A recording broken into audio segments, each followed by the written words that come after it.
ഹരേ കൃഷ്ണ. ഇനി നമുക്ക് മൂന്നാമത്തെ ശ്ലോകം നോക്കാം. സദ്വാദശീ വ്രതമഥോ ഭവദർച്ചനാർത്ഥം വർഷം ദധൗ മധുവനെ യമുനോപകണ്ഠേ പത്ന്യാ സമം സുമനസാ മഹതീം വിതൻവൻ പൂജാം ദ്വിജേഷു വിസൃജൻ പശുഷഷ്ടികോടിം. സ ദ്വാദശി വ്രതമഥോ ഭവദർച്ചനാർത്ഥം. സ എന്ന് പറഞ്ഞാൽ അവൻ, ഇവിടെ ആ അംബരീഷൻ, ദ്വാദശി വ്രതം അഥ ഭവദർച്ചനാർത്ഥം,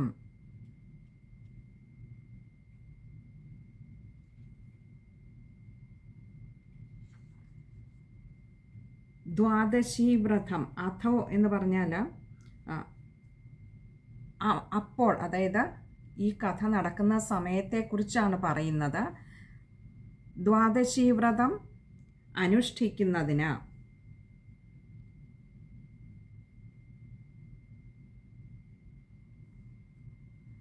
ആ ദ്വാദശി വ്രതം അനുഷ്ഠിച്ചുകൊണ്ടിരുന്നു. നമ്മൾ മുൻപ് പറഞ്ഞിരുന്നു, സപ്തസമുദ്രങ്ങളാലും ചുറ്റപ്പെട്ട ഈ ഭൂമിയുടെ മുഴുവൻ അധിപതിയായിരുന്നു. പക്ഷേ സദാ ഭഗവാനിങ്കൽ മനസ്സ് വെച്ചുകൊണ്ടിരുന്ന, അതായത് തൻ്റെ സാമ്രാജ്യത്തിലൊന്നും ഭ്രമിക്കാതിരുന്ന ചിത്തത്തോടു കൂടിയ, അതേസമയം സദാസമയവും ഭഗവാനെ അവിടുന്നിലും അവിടുത്തെ ഭക്തന്മാരിലുമൊക്കെ ലയിച്ചിരിക്കുന്ന ഒരു മനസ്സോട് കൂടിയവനായിരുന്നു അംബരീഷ മഹാരാജാവ്. അതുകൊണ്ട് തന്നെ സദാ ആനന്ദചിത്തനായി ഭവിക്കുകയും ചെയ്തു എന്ന് പറഞ്ഞു. അപ്പോൾ ഇതുപോലെയുള്ള ഭഗവാൻ എന്തിനു വേണ്ടി? ഭവദർച്ചനാർത്ഥം, അങ്ങയെ പൂജിക്കുക, അങ്ങേക്കുള്ള ഒരു അർച്ചനയായി ഭവിക്കുക എന്ന ഉദ്ദേശ്യത്തോടു കൂടിയാണ്. അതായത് തൻ്റെ സ്വാർത്ഥ ലാഭങ്ങൾക്ക് വേണ്ടിയിട്ടോ തനിക്കെന്തെങ്കിലും നേടാൻ വേണ്ടിയിട്ടോ ആയിരുന്നില്ല അംബരീഷ മഹാരാജാവ് ഇതുപോലെയുള്ള വ്രതങ്ങൾ എടുത്തിരുന്നത്. ദ്വാദശി വ്രതം എടുത്തത് തന്നെ ഭഗവാനെ അങ്ങയെ അർച്ചിക്കുന്നതിനായിട്ട്, അങ്ങയ്ക്കുള്ള പൂജ എന്ന ഒരു ഉദ്ദേശ്യത്തോടു കൂടി, എന്ന ഭാവത്തോടു കൂടി ആ അംബരീഷ മഹാരാജാവ് ദ്വാദശി വ്രതം അനുഷ്ഠിച്ചു. വർഷം ദധൗ മധുവനെ യമുനോപകണ്ഠേ. യമുനോപകണ്ഠേ എന്ന് പറഞ്ഞാൽ യമുനാ നദിയുടെ തീരത്തുള്ള മധുവനത്തിൽ വെച്ച്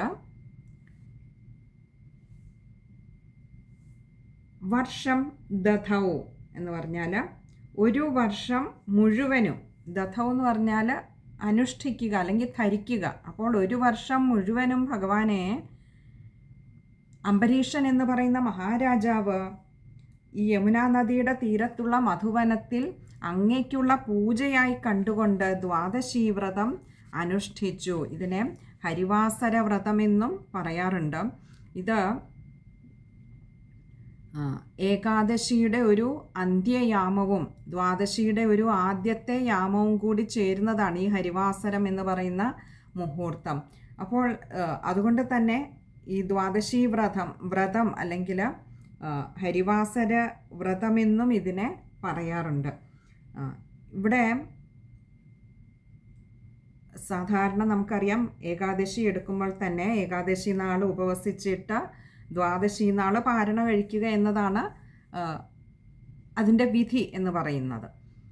ദ്വാദശി വ്രതം അനുഷ്ഠിക്കുന്നതിന് നമ്മൾ ഈ 12 മാസങ്ങൾ 12 നാമങ്ങളിലായിട്ടാണ് ഭഗവാനെ പൂജ ചെയ്യുന്നത് അഥവാ അർച്ചിക്കുന്നത്. അപ്പോൾ ഇത് വെളുത്ത ദ്വാദശിക്ക് മാത്രം വ്രതം, അതുപോലെ ഈ വെളുത്ത ദ്വാദശിക്ക് വ്രതം എന്ന് പറയുമ്പോൾ നമുക്കറിയാം ഒരു മാസം തന്നെ 2 ദ്വാദശികൾ വരും അല്ലേ, 2 ഏകാദശിയും 2 ദ്വാദശിയും വരും. ഇതിൽ വെളുത്ത ഏകാദശിക്ക് മാത്രമാണ് ദ്വാദശി വ്രതം അനുഷ്ഠിക്കേണ്ട. അങ്ങനെ എല്ലാ മാസവും ഈ 12 മാസങ്ങളിലും വ്രതം അനുഷ്ഠിക്കുക, ഭഗവാനുള്ള ഒരു അർച്ചനയായി കണ്ടുകൊണ്ട്. അപ്പോൾ ഇങ്ങനെ ഓരോ മാസവും വ്രതം അനുഷ്ഠിക്കുമ്പോൾ ഈ 12 മാസങ്ങളിൽ 12 നാമങ്ങളിലായിട്ടാണ് ഭഗവാനെ പൂജ ചെയ്യുന്നത്, 12 ഭാവങ്ങളിലായിട്ട്. ഇപ്പോൾ അത് തന്നെ തുടങ്ങുന്നത് മാർഗശീർഷ മാസത്തിലാകണമെന്നൊക്കെ നിബന്ധനയുണ്ട്. അങ്ങനെ ആ മാർഗശീർഷ മാസത്തിൽ കേശവ എന്ന നാമത്തോടു കൂടി വേണം ഭഗവാനെ ആരാധന ചെയ്യുവാൻ. പിന്നീടുള്ള 11 മാസങ്ങളിൽ നാരായണ, മാധവ, ഗോവിന്ദ, വിഷ്ണു, മധുസൂദന, ത്രിവിക്രമ, വാമന, ശ്രീധര, ഋഷികേശ, പത്മനാഭ, ദാമോദര, ഇങ്ങനെ 11 നാമങ്ങൾ. പിന്നീടുള്ള 11 മാസങ്ങളിലെ വെളുത്ത ദ്വാദശിക്ക് വ്രതമെടുത്ത് ഈ 11 ഭാവങ്ങളിൽ, മൊത്തം 12 മാസങ്ങളിൽ 12 ഭാവങ്ങളിലാണ് ഭഗവാനെ ആരാധന ചെയ്യേണ്ടത്, പൂജ ചെയ്യേണ്ടത് എന്നാണ് വിധി. അപ്പോൾ ഇങ്ങനെ 1 വർഷം നീണ്ടു നിൽക്കുന്ന ദ്വാദശി വ്രതം അനുഷ്ഠിക്കുകയാണ് അംബരീഷ മഹാരാജാവ്. എവിടെ പോയിട്ട്? യമുനാ നദിയുടെ തീരത്തുള്ള മധുവനത്തിൽ വെച്ചാണ് ഈ വ്രതം അനുഷ്ഠിച്ചുകൊണ്ടിരിക്കുന്നത്. അങ്ങനെ വർഷം ദധോ മധുവനെ യമുനോപകണ്ഠേ, അങ്ങനെ യമുനാ നദിയുടെ കരയിൽ വെച്ച് 1 വർഷം നീണ്ടു നിൽക്കുന്ന ദ്വാദശി വ്രതം അനുഷ്ഠിച്ചു. വെറുതെയല്ല പോയത്. പത്ന്യാസമം സുമനസാ മഹതീം വിതൻവൻ. പത്ന്യാസമം, തൻ്റെ ധർമ്മപത്നിയോട് കൂടിയിട്ടാണ് പോയത്. ആ പത്നിയുടെ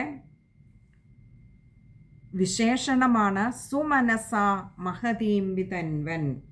സുമനസ എന്ന് പറഞ്ഞാൽ വളരെ നല്ല മനസ്സോട് കൂടിയവൾ എന്ന് പറഞ്ഞു കഴിഞ്ഞാൽ വളരെ ഭഗവാനിങ്കലുള്ള ആ ഒരു സമർപ്പണ ബുദ്ധി ഏറെയുള്ള ചിത്തത്തോട് കൂടിയവളായിട്ടുള്ള തൻ്റെ ധർമ്മപത്നിയോട് കൂടിയിട്ട് മഹതീം വിതൻവൻ. മഹതീം എന്ന് പറഞ്ഞാൽ വലുതായിട്ടുള്ള, അതായത് ഒരുപാട് വലിയ വലിയ അല്ലെങ്കിൽ എല്ലാ ഉപചാരങ്ങളോടും കൂടി, വിതൻവൻ എന്ന് പറഞ്ഞാൽ പൂജ നടത്തിക്കൊണ്ട്, വിതൻവൻ പൂജകളെല്ലാം വേണ്ട വിധത്തിൽ തന്നെ ധാരാളം പൂജകളൊക്കെ ചെയ്തുകൊണ്ടാണ് ഈ ദ്വാദശി വ്രതം അനുഷ്ഠിച്ചു കൊണ്ടിരുന്നത്. അത് വിധിപ്രകാരമുള്ള, അതാണ് പറഞ്ഞ 12 മാസങ്ങളിൽ 12 നാമങ്ങളിൽ ഓരോ നാമവും ഓരോ ഭാവവും അതിനോരോന്നിനും വിധിച്ചിട്ടുള്ളതായിട്ടുള്ള പൂജാവിധികളോടുകൂടി ധാരാളം പൂജകൾ അനുഷ്ഠിച്ചുകൊണ്ടാണ്. അതുപോലെ തന്നെ ബ്രാഹ്മണർക്കൊക്കെ അത് ധാരാളം വേണ്ടുന്നത് പോലെയൊക്കെ ദാനം കൊടുക്കുക. അതാണ് അടുത്ത് വരുന്ന പൂജാം ദ്വിജേഷു വിസൃജൻ പശു ഷഷ്ടികോടിയും. ദ്വിജന്മാർക്ക്, ബ്രാഹ്മണർക്കാകട്ടെ വിസൃജൻ പശു ഷഷ്ടികോടിയും. വിസൃജൻ എന്ന് പറഞ്ഞു കഴിഞ്ഞാൽ ദാനം ചെയ്യുക. എന്ത്? പശു ഷഷ്ടികോടിയും. ഷഷ്ടി എന്നാൽ 60 കോടി പശുക്കളെ ദാനം ചെയ്തു. ആ യമുനയുടെ തീരത്ത് മധുവനത്തിൽ ദ്വാദശി വ്രതം അനുഷ്ഠിക്കുമ്പോൾ അവർ ഭാര്യയോട് കൂടിയിട്ട്, തൻ്റെ ധർമ്മപത്നിയോട് കൂടി അംബരീഷ മഹാരാജാവ് ദ്വാദശി വ്രതം അനുഷ്ഠിക്കുമ്പോൾ വേണ്ട വിധത്തിൽ തന്നെ എല്ലാ അനുഷ്ഠാനങ്ങളും നടത്തുകയും ധാരാളം പൂജകൾ നടത്തുകയും, കാരണം 2 പേരുടെയും മനസ്സ് സദാ ഭഗവാനിങ്കൽ ചേർത്ത് വെച്ചിരിക്കുന്നവരായിരുന്നത് കൊണ്ട് തന്നെ ആ സമർപ്പണ ബുദ്ധി അത്യധികം മഹത്തരമായിരുന്നു. അതുകൊണ്ട് തന്നെ ധാരാളം പൂജകളൊക്കെ കഴിഞ്ഞില്ല. ബ്രാഹ്മണർക്കൊക്കെ ധാരാളം ദാനം ചെയ്തു. 60 കോടി പശുക്കളെ ബ്രാഹ്മണർക്ക് ദാനം ചെയ്തു എന്ന് പറയുമ്പോൾ എത്രമാത്രം ദാനശീലരായിരുന്നു അവരെന്നുകൂടി നമുക്ക് മനസ്സിലാക്കാവുന്നതാണ്. ബ്രാഹ്മണരെയൊക്കെ ഭക്തിയോടുകൂടി, ബ്രാഹ്മണ ഭക്തി ധാരാളം ഉള്ളവരായിരുന്നു അംബരീഷ മഹാരാജാവും പത്നിയും. അങ്ങനെ അവർ ദ്വാദശി വ്രതം അനുഷ്ഠിച്ചു. നമുക്ക് ആ ശ്ലോകം ഒന്നുകൂടി നോക്കാം. സദ്വാദശി വ്രതമധോ ഭവദർച്ചനാർത്ഥം വർഷം ദധൗ മധുവനേ യമുനോപകണ്ഠേ പത്ന്യാ സമം സുമനസാ മഹതീം വിതൻവൻ പൂജാം ദ്വിജേഷു വിസൃജൻ പശുഷഷ്ടികോടിം. ശ്ലോകം വായിക്കുമ്പോൾ ശ്രദ്ധിക്കേണ്ട കാര്യങ്ങൾ: ഭവദർച്ചനാർത്ഥം, അർച്ചനാർത്ഥമാണ്. ഭവത് അർച്ചനാർത്ഥം, അവിടെ ദായുടെ ആകാരം ശ്രദ്ധിച്ചു വായിക്കുക. പിന്നെ അടുത്തത് ബാക്കിയൊക്കെ എളുപ്പമുള്ള വാക്കുകളാണ്. ഇനി അടുത്തത് 4ാമത്തെ ശ്ലോകമാണ്.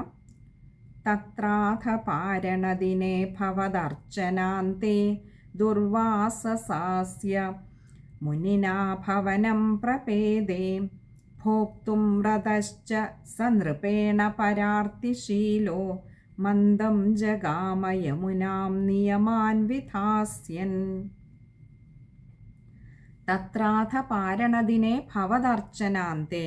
തത്രാഥ, അവിടെ അതിനുശേഷം, അതായത് പാരണദിനെ ഭവദർച്ചനാന്തെ, പാരണ വീടേണ്ടതായിട്ടുള്ള ആ ദിവസം, ഭവദർച്ചനാന്തെ, ഭഗവാനെ അവിടുത്തെ പൂജയെല്ലാം കഴിഞ്ഞ സമയത്ത്, ഈ പാരണ വീടേണ്ട സമയത്ത്, ദുർവാസസ അസ്യ മുനിന ഭവനം പ്രപേദേ. ദുർവാസസാസ്യ, ഇവിടെ ദുർവാസസ അസ്യ ഇങ്ങനെ 2 വാക്കുകൾ വരുന്നുണ്ട് അവിടെ. അസ്യ എന്ന് പറഞ്ഞാൽ ഈ എന്നുള്ള അർത്ഥത്തിൽ. ദുർവാസസ, ദുർവാസാവ് എന്ന മഹർഷിയും, മുനിന എന്ന് പറഞ്ഞാൽ മഹർഷിയാൽ, ഭവനം പ്രപേദേ, ആ അംബരീഷ മഹാരാജാവ് താമസിച്ചിരുന്ന യമുനാ നദിയുടെ കരയിലുള്ള ആ ഭവനത്തിൽ, പ്രപേദേ എന്ന് പറഞ്ഞാൽ വന്നു, എത്തിച്ചേർന്നു. എന്നിട്ടോ ഭോക്തും വ്രതശ്ച സനൃപേണ പരാർത്തിശീലോ. ഭോക്തും വ്രതശ്ച, ഭോക്തും എന്ന് പറഞ്ഞാൽ ഭക്ഷണത്തിനായിക്കൊണ്ട്, വ്രതശ്ച എന്ന് പറഞ്ഞാൽ തൻ്റെ ഗൃഹത്തിലേക്ക്, പ്രത്യേകിച്ചും താനിന്ന് പാരണ വീടുന്ന ദിവസം ഇങ്ങനെ ഒരു മഹാത്മാവ് തൻ്റെ ഗൃഹത്തിലേക്ക് വന്നു എന്നുള്ളത് തനിക്ക് ഭഗവാന്റെ ഒരു അനുഗ്രഹമായി കണ്ടുകൊണ്ട്, തന്നിലേക്ക് ഭഗവാൻ ചൊരിഞ്ഞൊരു കാരുണ്യമാണ് ഈ മഹാത്മാവിൻ്റെ ഇന്നത്തെ തൻ്റെ ഗൃഹത്തിലേക്കുള്ള സന്ദർശനം എന്ന് കണ്ടുകൊണ്ട് ആ ദുർവാസാവ് മഹർഷിയെ ഭക്ഷണം കഴിക്കുന്നതിനായിട്ട് ക്ഷണിക്കുകയും ചെയ്തു. സ നൃപേണ, ആരാൽ? ആ രാജാവിനാൽ, അംബരീഷ മഹാരാജാവിനാൽ ഭക്ഷണം കഴിക്കുന്നതിനായി ക്ഷണിക്കപ്പെട്ടു ആ ദുർവാസാവ് മഹർഷി. ദുർവാസാവ് മഹർഷിയുടെ വിശേഷണമാണ് പരാർത്തിശീലോ. പര ആർത്തിശീലഃ, മറ്റുള്ളവരെ, ആർത്തി എന്നാൽ ദുഃഖത്തിലാക്കുക, കഷ്ടത്തിലാക്കുക എന്ന ശീലമുള്ള ആളാണ് ദുർവാസാവ്. ദുർവാസാവ് പൊതുവെ തൻ്റെ മുൻകോപം കൊണ്ട് പ്രശസ്തനായിട്ടുള്ള മഹർഷിയാണ്. അപ്പോൾ ഇവിടെ പറയുകയാണ്, ആ മുൻകോപം കൊണ്ട് മറ്റുള്ളവർക്ക് എത്രമാത്രം ദുഃഖങ്ങളും കഷ്ടങ്ങളും ഉണ്ടാകുന്നു എന്നുള്ളത് ദുർവാസാവ് മഹർഷി ഒരിക്കൽ പോലും ചിന്തിച്ചിട്ടില്ലാത്ത കാര്യമാണ്. അതുകൊണ്ട് തന്നെ ദുർവാസാവ് മഹർഷിക്ക് തനിക്കിഷ്ടപ്പെടാത്ത എന്ത് കണ്ടാലും മറ്റുള്ളവരെ ശപിക്കുക, ദ്രോഹിക്കുക, ഇങ്ങനെയൊക്കെയുള്ള ഒരു വിഷമിപ്പിക്കുക തുടങ്ങിയ ആ തൻ്റെ മുൻകോപത്തെ അടക്കുവാൻ കഴിയാത്ത ആളാണ് ദുർവാസാവ് മഹർഷി. അതുകൊണ്ട് ഇവിടെ പറയുകയാണ് പരാർത്തിശീല, മറ്റുള്ളവർക്ക് ആർത്തി അല്ലെങ്കിൽ ദുഃഖത്തെ, കഷ്ടത്തെ കൊടുക്കുന്നതിന് പരോപദ്രവിയായിട്ടുള്ള ആ മുനി മന്ദം ജഗാമ യമുനാം നിയമാൻ വിധാസ്യൻ. മന്ദം ജഗാമ, വളരെ സാവധാനത്തിൽ, ജഗാമ പോയി, എങ്ങോട്ട്? യമുനാം, യമുനാ നദിയിലേക്ക് പോയി. എന്തിന്? വിധാസ്യൻ, എന്തിന്? തൻ്റെ നിയമാൻ വിധാസ്യൻ, തൻ്റെ മധ്യാഹ്ന കർമ്മങ്ങളൊക്കെ വേണ്ട വിധത്തിൽ ചെയ്യുന്നതിന് വേണ്ടിക്കൊണ്ട്, താനൊന്ന് കുളിച്ച് ഒന്ന് ശുദ്ധമായിട്ടൊക്കെ വരാം എന്നുള്ള രീതിയിൽ തൻ്റെ പതിവുകളൊന്നും തെറ്റിക്കാതെ താൻ മധ്യാഹ്നത്തിൽ ചെയ്യാനുള്ളതായിട്ടുള്ള എല്ലാ കർമ്മങ്ങളും ചെയ്തിട്ട്, മാധ്യാഹ്നാധിക കർമ്മങ്ങളെയൊക്കെ ചെയ്തതിന് ശേഷം വന്ന് ഭക്ഷണം കഴിച്ചുകൊള്ളാം എന്ന് പറഞ്ഞിട്ട് ആ ദുർവാസാവ് മഹർഷി മന്ദം ജഗാമ എന്ന് എടുത്തു പറഞ്ഞു, വളരെ പതുക്കെ. അതായത് ഇവിടെ പാരണ വീടേണ്ട സമയമായെങ്കിലും അതൊന്നും തനിക്കൊരു വിഷയമല്ല താൻ എന്നുള്ള ഭാവത്തിൽ ആ ദുർവാസാവ് മഹർഷി വളരെ പതുക്കെ നടന്ന്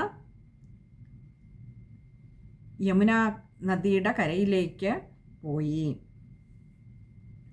കാരണം ദ്വാദശി കഴിയും മുൻപ്, ഈ ദ്വാദശി വ്രതം അനുഷ്ഠിക്കുന്ന ആൾ ദ്വാദശി കഴിയും മുൻപ് ബ്രാഹ്മണർക്ക് മൃഷ്ടാന്ന ഭക്ഷണം നൽകി വ്രതം അനുഷ്ഠിക്കുന്ന ആളും കഴിക്കേണ്ടതാണെന്നൊരു വിധി പറയാറുണ്ട്. അപ്പോൾ ഇവിടെ ദ്വാദശിയുടെ ആ അവസാന മുഹൂർത്തങ്ങൾ കഴിയുന്നതിന് മുൻപായിട്ട് ദുർവാസാവ് മഹർഷി തിരിച്ചു വന്നില്ലെങ്കിൽ അംബരീഷ മഹാരാജാവിന് ആ കൃത്യസമയത്ത് ഈ പാരണ വീടാൻ കഴിയുകയില്ല എന്നുള്ള ഒരു സങ്കടമുണ്ടായിരുന്നു. ഇവിടെ ആകട്ടെ ദുർവാസാവ് മഹർഷിക്ക് ഇത് അറിയാൻ വയ്യാഴികയില്ല. എന്നാലോ താൻ തിരികെ വന്ന്, താൻ സമയത്ത് വന്ന് ഈ ബ്രാഹ്മണർക്ക് നൽകുന്നതായിട്ടുള്ള ഈ ഭക്ഷണത്തെ കഴിച്ചതിന് ശേഷമേ ഏതായാലും അംബരീഷ മഹാരാജാവ് കഴിക്കുമെന്നറിയാം.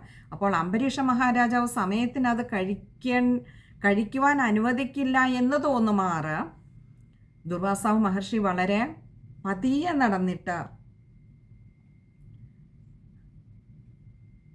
യമുനാ നദിയുടെ കരയിലേക്ക് പോയി. തന്നെ ഏതായാലും ഭക്ഷണത്തിന് ക്ഷണിച്ച സ്ഥിതിക്ക് തനിക്ക് തരാതെ അംബരീഷ മഹാരാജാവ് കഴിക്കില്ല എന്നറിയാം. തന്നെയല്ല, ദ്വാദശി വ്രതത്തിൻ്റെ പാരണ വീടുമ്പോൾ ബ്രാഹ്മണർക്ക് ആദ്യം മൃഷ്ടാന്നം ഭക്ഷണം കൊടുക്കണം, അതിനുശേഷം വേണം വ്രതമെടുക്കുന്ന ആൾ ഭക്ഷണം കഴിക്കാൻ എന്നുള്ളതാണ് വിധി.